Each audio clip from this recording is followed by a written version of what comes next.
Hey y'all, it's Edwin, and I want to give you guys a bit of a prelude before I show you guys the live segment because it is from April 26th, so that's already just over 3 months ago. Now even though the segment is 3 months old, I still wanted to upload it because I think it was done very well, and not even on my behalf, on Ashlee's, you know? Because if anything, I wasn't sure when to do it, not only because things got in the way, so I didn't have time to really think about it, but also I felt a little embarrassed, you know, watching it back, like I wasn't fully prepared or focused while she was guesting, you know. The day that I did this live stream, it was just after Chris Hansen had interviewed Jeffree Star, and I was like shook from that live stream, so I wanted to, the objective was to critique that interview.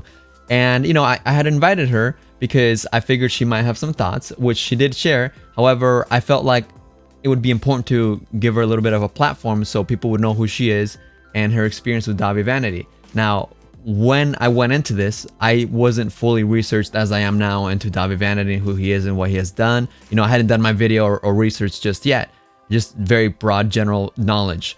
So overall, I didn't really know what Ashlee was about to share. So I just feel, you know, just a little embarrassed for my distractedness. So just keep that in mind. But I still think it's worthy of being online because Ashlee just did so splendidly. So with that out of the way, let's play the clip. Hi everybody, my name is Ashlee. I was on the Chris Hansen show and I was actually the first survivor of Dahvie Vanity to go on.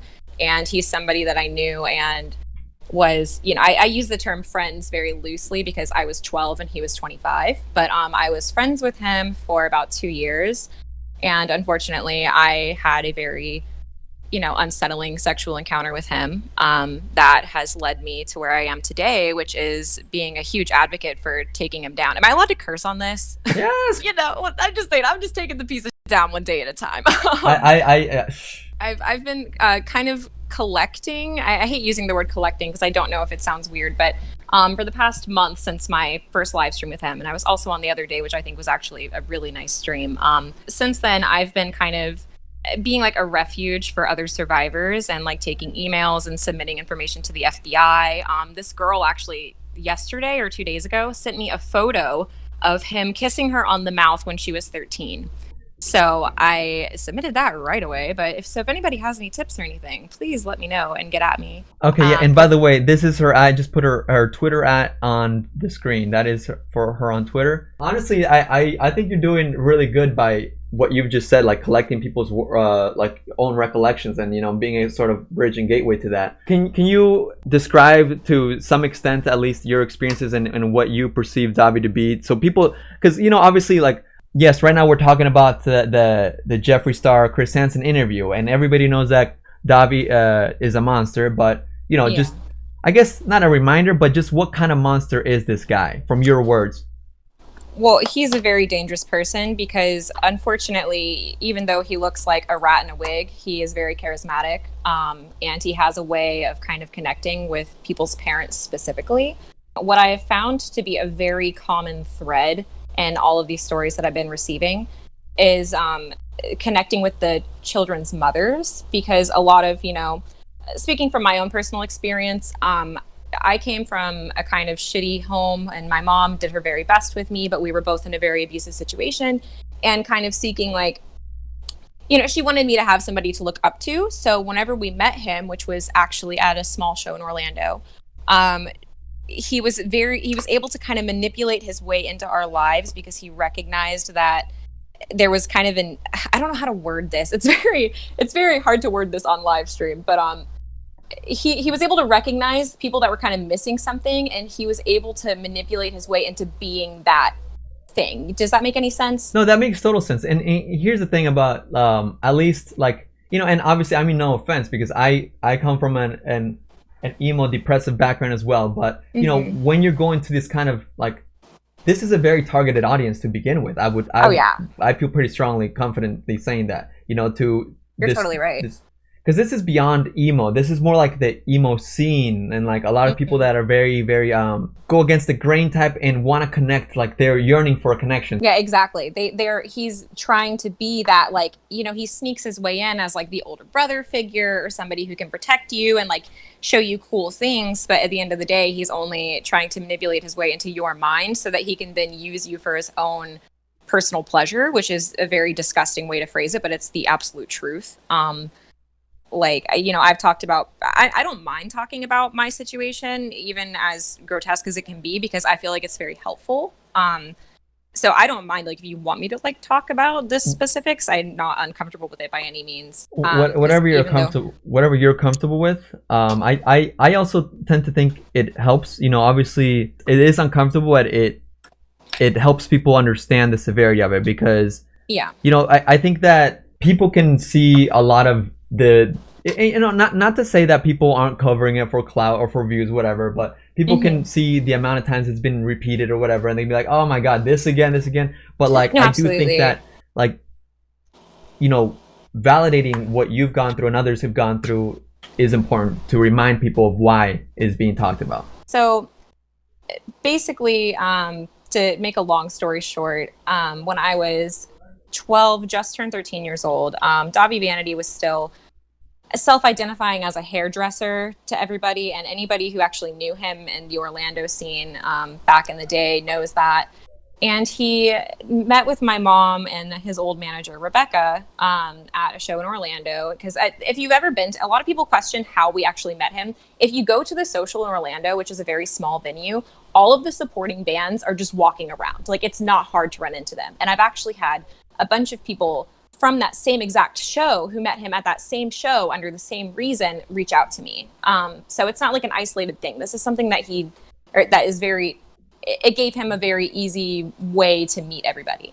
But so my mom met him and was pretty much like, hey, can she do like a meet and greet or something, even though we'd bumped into each other for like 5 minutes. And his manager and him were like, well, he does hair, so, you know, he could always cut their hair if you really want to give them like a cool experience. And of course, my mom and me were like, yeah, like, let's do that. That'd be awesome to have guy who at the time. How did he offer to do your hair, or what was that? Yeah, he offered to do my hair because he was identifying as a hairdresser, even though he couldn't cut hair. So is this through like messaging, like on text? Or? No, this is in person. So you went to his show, and then you just casually talked to him, and he was like, hey, by the way, I can do your hair. Yeah, no, absolutely. It was like that easy. I was there to see the medic droid, and I didn't know who Blood on the Dance Floor was necessarily, but the night before I had actually like seen a video of theirs on Myspace, and I thought it was horrible. Like, I thought it was really bad. But then when they were opening, he was so friendly. Like, he literally was the one that addressed me. Like, I was like, oh, hey, I like your hair. Okay. I get it now. Okay. So basically, after the show, the band starts walking around, and you just saw them play, so you're like, hey, that's kind of cool. What's up? Hey, right?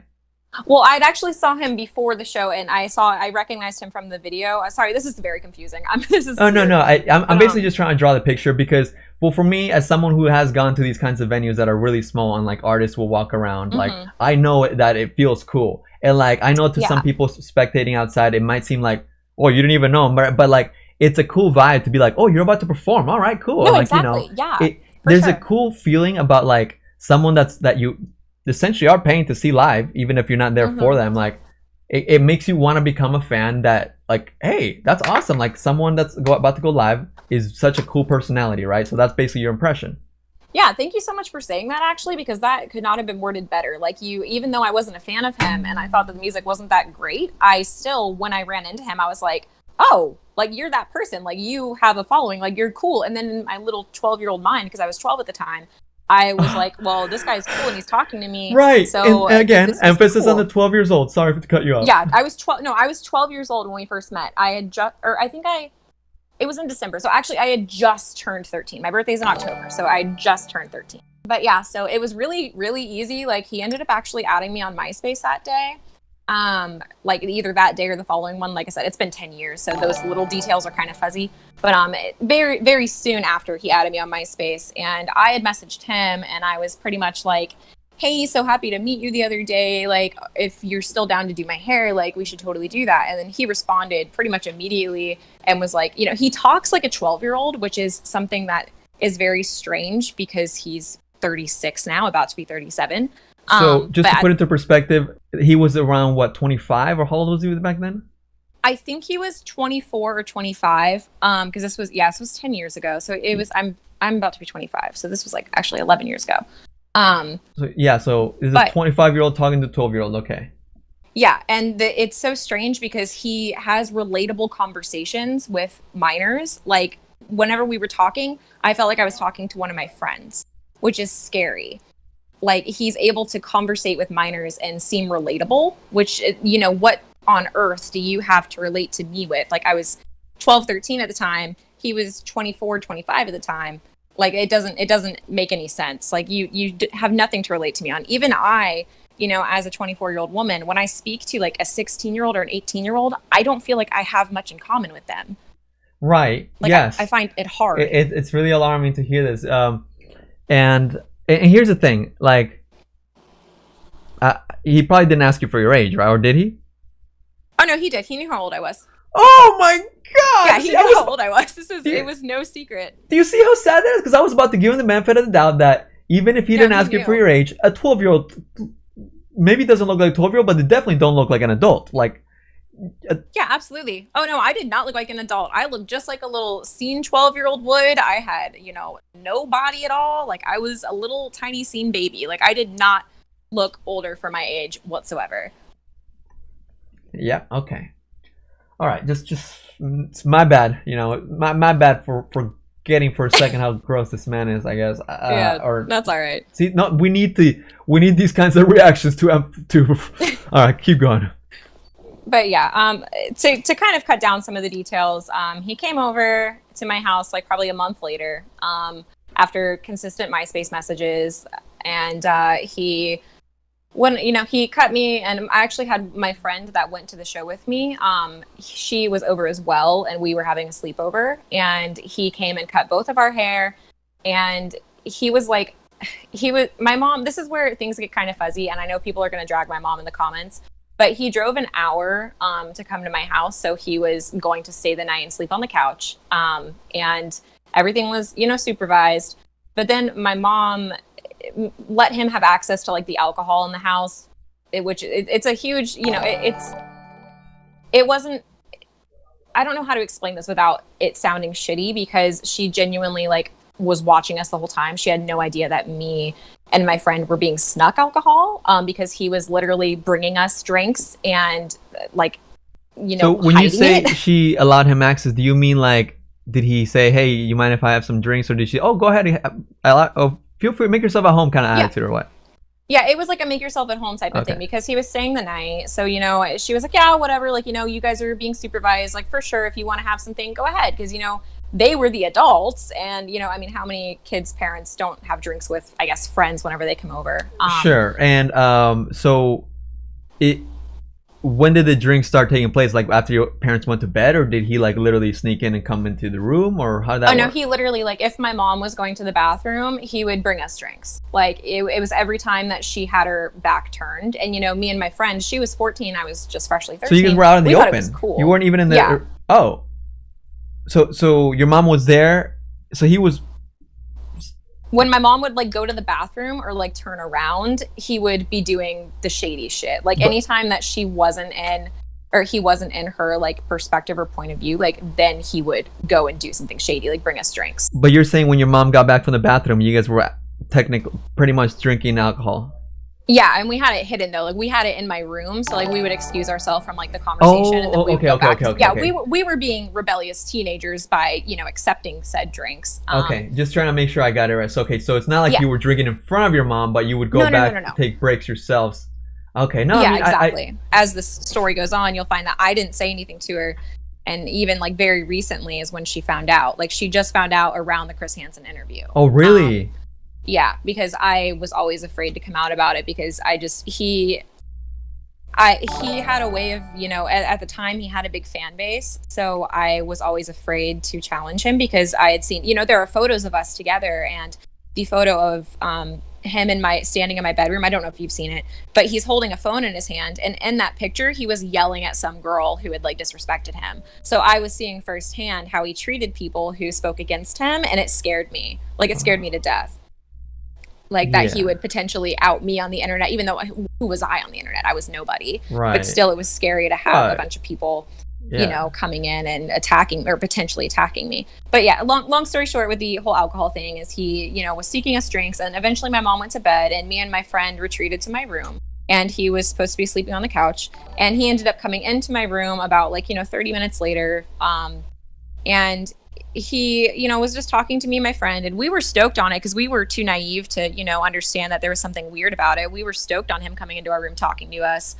And he was just like, he could tell, like, I've always been openly bisexual, and this was when I was first discovering like my sexuality, and he could tell that me and my friend had crushes on each other. So he, a 24, 25-year-old man, starts asking us if we like each other, if we've ever kissed, and prompting us to kiss in front of him. What the okay. But yeah, so he was prompting us to kiss in front of him and asking us if we, you know, liked each other, like all the things we've done. And mind you, I am like a complete virgin at this point. Like, I've never made out with anybody. I've never done anything other than kissing. And you were 12 years old.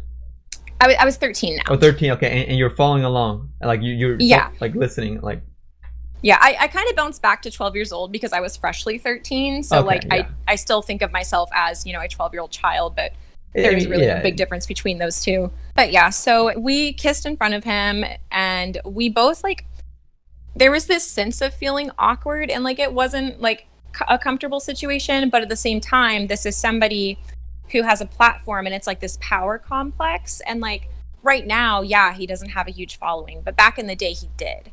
So it was kind of like, I don't know how to explain it, but he basically had this power dynamic with us where we were like, okay, well, let's do it because he's saying to, and it'll be cool because he's a cool adult and we want to be cool adults.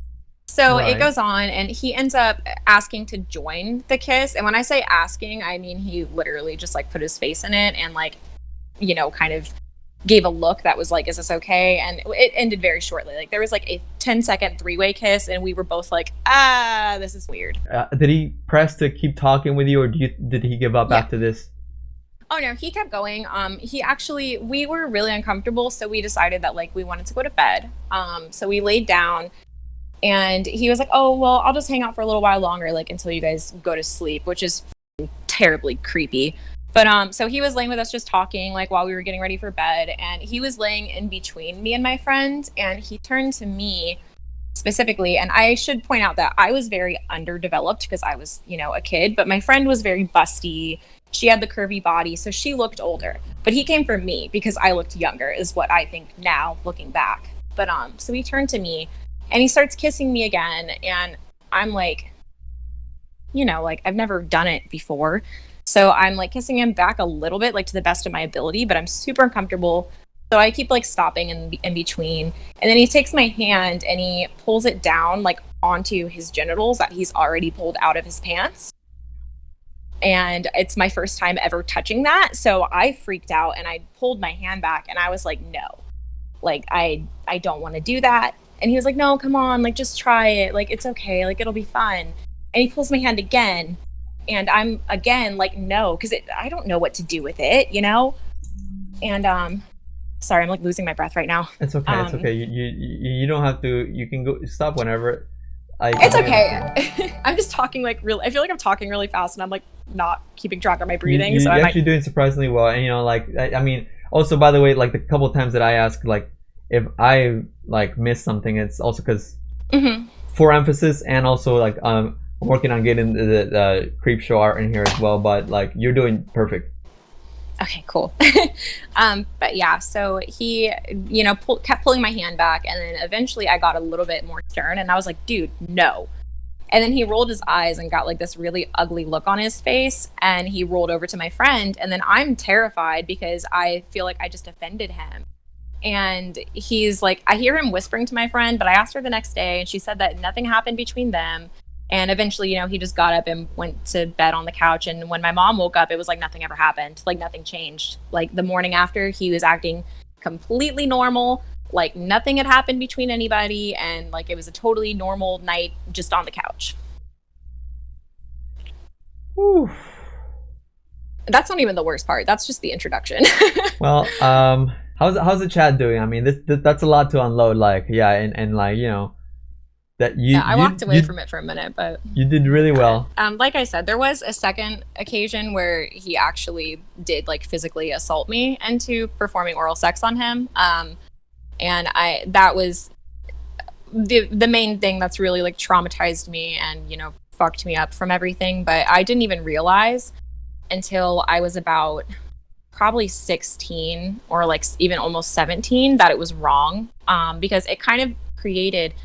I saw somebody just post something in the chat a few minutes ago that was like asking, you know, how it's affected me to this day. And now, you know, as a 24-year-old woman, like I'm fine. But in my teen years, it really skewed my perception on sex and consent. And I really thought that it was okay and that I owed him something through it all.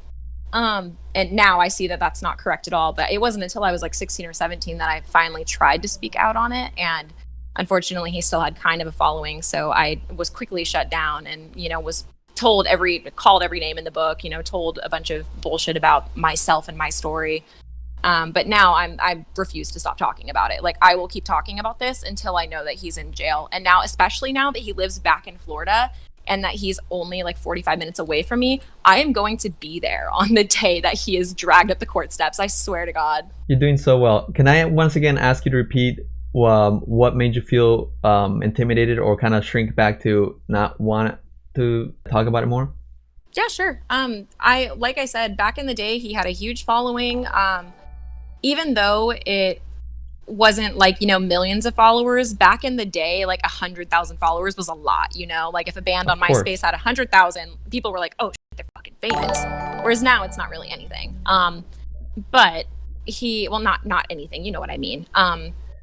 But it was scary because, you know, after he had assaulted me and we went back to my house, he was acting totally normal. And that's when he was disrespected by somebody on Twitter, and he pulls out his phone and starts going off on this girl. And so I had seen firsthand what he did to people who disrespected him or who spoke against him. And I was terrified to be that person because I was so young and impressionable that, you know, I thought that my life would be over if somebody called me out on MySpace when I was, you know, 13. But now it's like that. Looking back, I wish I could have just told myself to say something because it probably would have prevented so many things from happening after. And it's not fair to, you know, tell myself that's not fair to put that responsibility on me, but it's still hard. No. That's the part what I wanted to emphasize on, the part where you said that you witnessed him basically humiliate someone on Twitter. Yeah. Because there's a difference between, I mean, you know, and it is a valid excuse to be intimidated by someone's subscriber count, or not subscriber, like, well, follower count, right? And like fame, or now it's infamy, but back then he did have some level of fame. But to witness him firsthand humiliate someone on Twitter it's a big deal. It was terrifying. I'm sending you, I don't know if you want to use them, but I'm sending you the picture that I'm talking about on Discord, by the way, of him on the phone in my room. I don't know if you can show it at all, but just thought I would put that out there. This is him on the phone, like after like he was humiliating you someone? Yeah, that was him on the phone in my bedroom when I was 13, and he was yelling at some girl. Like, you can, if you zoom in, you can see the tiny little phone in his hand, but yeah, he was going off. And I have another one. Oh God, yeah, definitely. I know, he looks horrible. It's so gross, but like it wasn't I don't know, like at the time I wasn't able to express myself in that way, so it was cool seeing somebody else look that way, I guess. But, and this is also the only other picture I'm going to send, but this was me and him actually together. But, and the reason he's cheesing like that and I'm like kind of laughing behind my hand is because he was currently on the phone with that girl still. Like both of those were when he was on the phone. This is shortly after he's tweeting about a girl. Yeah, and he was actually like yelling at her on the phone in front of me. This time frame is around 2011 or what would you say? This was oh God, when was this? This was in 2008 or 2009. Yeah, this was in March of 2009. Yeah. Because we met in December 2008 and that was in March 2009. Well, one of you had a glow up and it wasn't him, so. Well, thank you. You know what's really scary about it, like just kind of a weird thing to put into perspective, is that he looks younger now than he did back then. If you look at his stuff, like the way he does his makeup now and the way he like lost weight and everything, like he looks way younger now that he's almost 40. So this is him. Actually, this isn't even present day him. This is probably, because this is on an article. Picture I have on screen right now. This is him probably, like, let me see what this is, the date. Oh, 2019. Okay. I don't know if this is a current picture, but this is definitely after yours. And it's, yeah, it's strange because he definitely doesn't look 13, but he looks like he's trying to go for a young yeah, look. That's not even the current. When you look at him currently, do you have his Instagram? Because I can tell you it. So this is a picture of him now for those of you that don't know. And by the way, someone left a comment on my photo, on my recent photo saying, "Edwin, why are you following him?" And I don't follow him as a fan by any means. You gotta be up to date. When I cover stories or even have an interest in stories, I want to, like, I don't know. I feel like the internet is kind of like a little close-minded sometimes. Like they don't really understand. Like follow doesn't not mean endorsement or support, especially when it's very obvious where I stand. I need to keep up with this guy if I'm, talking about him. And I find it interesting that all his stories are selling merchandise. Like that's all they are. Oh, that's all that it is when you go through it, because he knows that people are going to see it because everybody's looking at his stories. Like everyone is looking at everything to see who he is, and that he's making this merchandise that is marketable to young kids. Like it all is stuff that they would buy. He's very into like the cult vibes now. Right. Like when you go to his live stories, he literally talks like he's a messiah and he's preaching to these young girls, and it is fucking terrifying. Even though it's 2020, people are still impressed by big numbers. Look, 124,000 followers. Ooh. And but obviously it doesn't translate too well. I mean, he gets 1,000 likes. Well, when you go to his comments too, it says they're all restricted. Even if you follow him, they're always restricted. Like you can't comment on things unless you've been following him for like a long time or he approves it. Like he has so much that he's blatantly hiding, and the way that he just blocks people immediately, and the way that everything is restricted and only certain people can, interact with it. It's so clear that he's guilty of something, but people just don't want to admit it. And I get it. I really do. I've had a couple of his fans reach out to me to try to come at me sideways. And I always tell them, look, I understand exactly what you're doing and I understand where you're coming from. But one day this is going to come out and you're going to think about how bad you feel forever, harassing survivors. Right. And I'd be interested to talk to them too. Like, do you understand what's going on? I wanted to ask you if there are any standout like criticisms that you've received, because I mean, one that I saw that I think should be worth addressing is the one about your parents, but is there any other ones? Not really. Like I think honestly, for the most part, the internet's like super supportive of things like this, and there's not very many like rude comments other than like body language like comments or something, like if I'm just like moving too much or like moving my hands too much. But like just like mostly like the comments like the one that you saw like about like my mom and like addressing like parents' roles in situations like this. And that's not just with my story, that's with like everybody's story. That seems to be the common question is, where were the parents, or how can the parents be stupid, or Yeah, this one says Ashlee's mom must be a whole other level of stupid for letting him spend the night at her house. And there's something to be said about situations in which like oh, the mom must be stupid. It's kind of applying a situation in which, well, if she was my daughter, I would not allow that. And of course, we all nobody wants it. It's easier to say that in retrospect. Like of course it's an embarrassing. Oh, it's totally valid to like criticize people's parents involved in situations like this, because whenever you see like children going missing, there's a lot of people questioning like, oh, what were the parents doing? Like I understand people's concerns with things like that, but it's there's a lot to be said about what's actually going on with like my parents and what was going on at the time. How did Dahvie get so comfortable, or I guess how was he able to achieve such comfort with your mother in the first place? He has this like charisma, which I've said multiple times that I hate even giving him that, because I hate making it sound like there's something like he's like good at doing something, but he's very good at manipulating people. And it's like weird to admit that he goes after like broken families and he looks for like broken people, because I feel like that gets so like people say that so much that it starts to sound like it's just an excuse, but it's true. Like my mom at the time was going through a really abusive marriage, and I didn't have like I'm an only child. I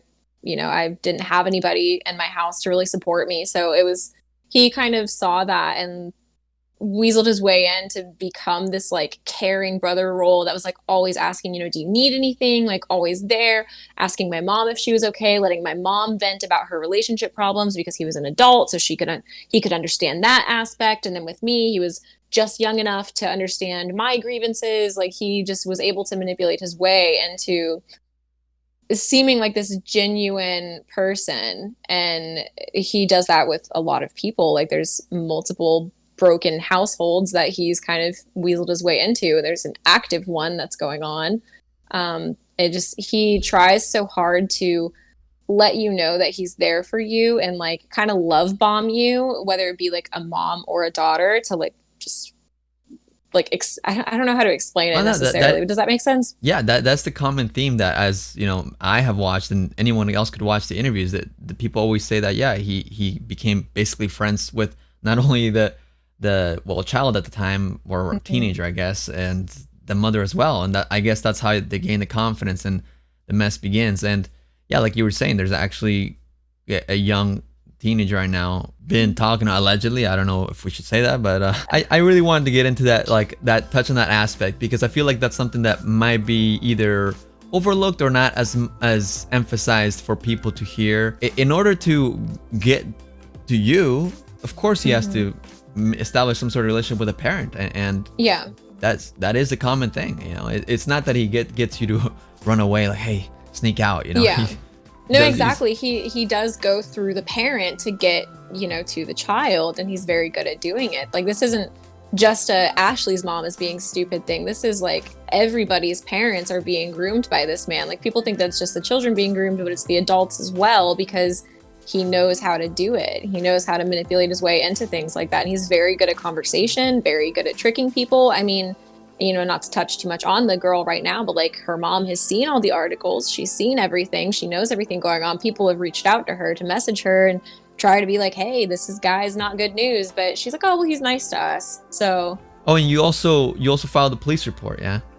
Yes. Yeah. My mom went with me and filed a police report with me. And she actually had emails from him and his old band manager confirming him coming to our house and like giving instructions and directions on how to get there. So we had all of that to submit, and you know, my mom was heartbroken the whole time listening to it, and I felt awful for her having to listen to me talk to the police officer about everything, or the sheriff that I was talking to about it. But the police report has been filed. Like, you know, I'm very much in contact with the FBI agent that's assigned to the case, and all the statements are gone in.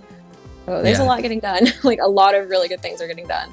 Awesome. That's great to hear, guys. Ashlee has been super helpful behind the scenes with this, not just like with this whole case in regards to the FBI, but also facilitating conversations with other survivors of Dahvie. So if you have any information, you can hit her up on Twitter. That's one thing actually that should be talked about, is a lot of people have kind of come at me and Mal saying like, why are they supposed to come to us and not the law enforcement? Of course you can go straight to law enforcement, but the reason that we say like come to me or go to her is because we have that connection right there readily available. So it's just kind of like skipping that middle step where we can help you get directly in contact and you don't have to try to Google it and figure it out yourself. Well, yeah, because we've been doing it for months. Not only that, but you know, at least when I think of like contacting police, it's like an intimidating thought. So if like there's somebody that can help you, guide you through it, I would think it'd be easier. So that's why I always commend you to for all the work you've done. And yeah, we'll be hearing more from Ashlee on this channel. So look up for the live streams or anything else. I'm sure there'll be a little bit more, because the coverage ain't done on this channel with Dahvie Vanity, y'all. So stay tuned.